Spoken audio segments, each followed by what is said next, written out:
Everybody, it's been a week. Welcome to another episode. Today we're going to talk about some recent news that Samsung and AMD partnership might be going even deeper and includes Microsoft. Hope everybody had a great week. Had some great input on my last videos. I hope everybody's taking care of themselves. This year has started off pretty strange, and right now we're already having crazy issues with processor availability. News about a new Nintendo Switch coming out, which I'm not going to really talk about because I want to see more stuff come out, and the lack of any type of gaming consoles or gaming hardware. And the main reason for that is the lack of processors, whether it's Tesla shutting down production, Ford shutting down production temporarily, the inability to get high-end graphics cards and CPUs. It continues to be an issue. As well, I thought it was getting better last week when I saw 2.5 to 3 pallets of new consoles come in, including some of the PS4s and Xbox Ones from last generation. But then we see Samsung decide that they're going to have to work with AMD and create a new foundry in Austin. Now, it wasn't brought up directly that this is a partnership with AMD, so I want to keep that clear. But it's in Austin, Texas. There's been a lot of partnerships recently with AMD and with Microsoft, who's actually up in Washington State, where they're going to be bringing more Android software to Windows to increase that partnership. Now, where I can see this all going is the three companies working together to create an ARM SoC that works not only on Samsung Android devices, but coexists with Windows 10X and allows Windows 10X to have a full Android store, but managed by Microsoft themselves. Now, I've said this before, and I say this at work quite a bit. I'm not exactly sure why Microsoft themselves haven't went the way of Amazon and created their own app store, taking a piece of the cut, increasing their revenues, as well as driving a platform that could be a very large part of their ecosystem. At work, I talk all the time about the Microsoft 365 ecosystem and how it can bring everything together regardless of what platform you're on. And the only thing bigger than that is Microsoft Windows itself. If they can partner with AMD and Samsung to create a chip that can coexist between Samsung's phones, the Xbox, and Windows 10X, where it just has modifications, this could be big. There's been rumors and speculation all year about how powerful AMD's next chips are. And we already know right now that AMD has a pretty large lead on every other chip maker in the world. And it's only going to get larger. So it's about time that Microsoft and Samsung realize that they actually need to start working with them. And I'm going to imagine that more and more companies are going to come in and start working with AMD. Now, some of the main things that I really want to see out of this is maybe Microsoft figuring out how to get the Exynos chip partnered with AMD in a new Surface coming out later this year or beginning of next year when they do a Go 3. And I would also like them possibly considering putting this into future Surface phone devices, as well as a thinner or a new version of the X. We all know that we're still waiting on the Laptop 4 to come out. We're still waiting on the Pro 8 to come out. All we've seen so far is the Pro 7 Plus.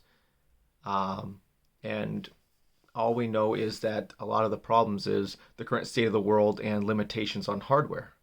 What I'm really hoping for is that Intel has really stayed behind so long that Microsoft and Samsung are just like, hey, look, we have to start going to AMD more and getting these more efficient, faster processors from a company that uses more open source software in our hardware, because we can bring the software together in unison.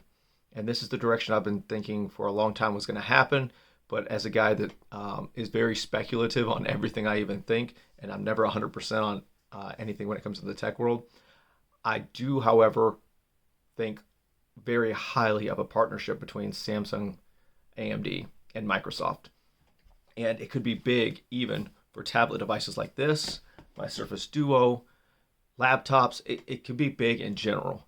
The only problem I see is I don't like the direction of ARM when it comes to the main platforms, because it requires so much additional software coding. At this point, it may change, but obviously with RISC processing, there's a lot more direct coding that has to be done to make software work correctly, which means that we won't see as much competition if everything coded directly for AMD. That means Intel and AMD have to create more licensing agreements and could force to see a very lopsided industry. So realistically, I want to only see a portion of the industry go that way. I want to see standard x86 platforms, or even a new platform like RISC-V or something like that coming that's easier to code for. Not that I know how to code or anything, but I'm really worried about the direction that this could take us. However, as for now, between now and 2023, we should be seeing a brand new foundry from Samsung built in the Austin area in Texas. Possibly more, we already know that there is a processor coming between AMD and Samsung. Possibly also with Microsoft, considering we've already seen that Samsung and Microsoft have got a close partnership going on when they coexist between Windows 10 and the One UI ecosystem. What I want to know from you guys is what you think the direction of this partnership could go. If you really think this partnership is actually going to go anywhere at all, or if it's just speculation and maybe they're just testing some stuff. But realistically, they licensed Samsung licensed Radeon 2 years ago, like years ago, just like other companies have, and it's only come a long way. And that's one reason I think that a lot of the AMD processors are still using Vega instead of the new Navi 2 architecture. There's something going on between the three of them, or with someone. Maybe it's got something to do with Xilinx, because obviously the Xilinx and AMD merger is happening later this year, unless it's blocked, which I highly doubt that's going to happen. AMD is only becoming more profitable as a company. So that's definitely going to happen in my eyes. And that would be a really interesting thing, because then AMD is going to start getting into the 5G world, and we could really see this company becoming larger, having more in R&D, and really starting to put the competition against more ARM companies, NVIDIA and Intel. Anyways, I rambled enough. Tell me what you guys think. Tell me what you guys want to see. Hopefully I'll get a couple videos up over the weekend. There's a lot to talk about. I just wanted to get this one out because I'm really ecstatically excited to see Samsung, AMD, and a new foundry in the United States outside of just GloFo and Intel to get some stuff done, and to see where this economy and the people from all over the world coming here to do work can really push Samsung and some of these other companies to the next level as we go into the next 5 nanometer and 3 nanometer world of processors. Take care. Check out the comments below. Let's talk about this, and I'll see you next time. Take care.